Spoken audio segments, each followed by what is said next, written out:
ساڵی 2020 کابینەی نۆیەمی حکوومەتی هەرێمە 28 ساڵە حکوومەتی هەرێم پێک هاتووە، بەڵام دوو حیزبی دەسەڵات هەرکە کێشەیان دەکەوێتە نێوان ڕێگاکانی سنووری دوو ئیدارەیی و بازگەکان بەسەر یەکدادا دەخەن.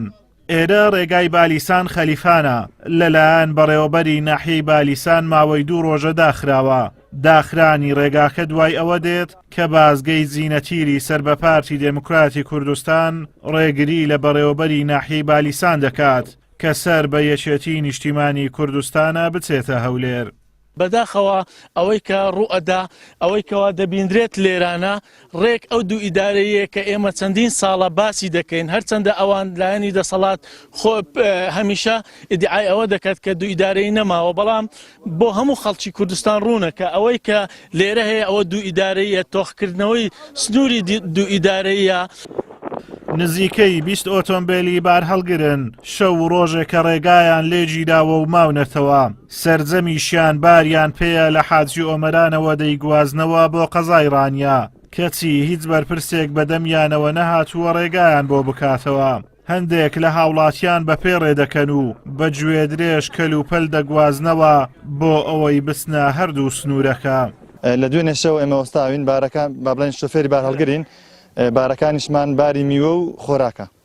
بێگومان زەرەری زۆر دەکەین چکە بارەکانمان میوەیە تێک دەچی خراپ دەبێت. ئێمە داواکاریمان ئەوەیە کە حکوومەت بە زووترین کات بێتە سەرخات ڕێگایەکە بۆ ئێمە بکەنەوە، لەبەرەوەی ئێمە بارەکانمان ئەگەر ماوەشی دیبمێنیتەوە هەموو ئیستۆک دەبووی خەرا دەبی زەرمەندیش هاوڵاتیە. هۆکارەکەی سەیتەڕەکەی ئەو دیوەی سەیتەڕەی پارتیە سەیتەڕەکەی ئەو دیوەی سەیتەڕەیەکێتیە ئیزنمان دەدا پارتی ئیزنمان نادا کە بەخۆشم خەڵکەکی پارتیشم کادیرێکی پارتیشم. ئارام حەسەن دانیشتووی قەزای ڕانیە و باخی لە شەقڵاوەیە کەچی ماوەی 20 ڕۆژە ڕێگای نەدراوە بچێتە شەقڵاوە. خۆی دەڵێت ئەمە زیندووکردنەوەی سنووری دوو ئیدارەیە، ئەوەی بۆتە قوربانیش تەنیا هاوڵاتیانن. شۆفێرەکان ناچارن لە جیاتی حکوومەت بە خاکەناس ڕێگا بکەنەوە، چونکە وەک خۆیان دەڵێن تەحامولیان نەماوە چیتر بمێننەوە. ڕێگە پێدانیشم هەیە هێناومە هاتوومەتە سەیتەڕەی ڕێگە پێدانەکەی داومەتەوە گوتوویەتی ئەو ڕێگە پێدانەی جەنابەت بەم دیرنەحەکەت بڵێ ناخوا لێرە.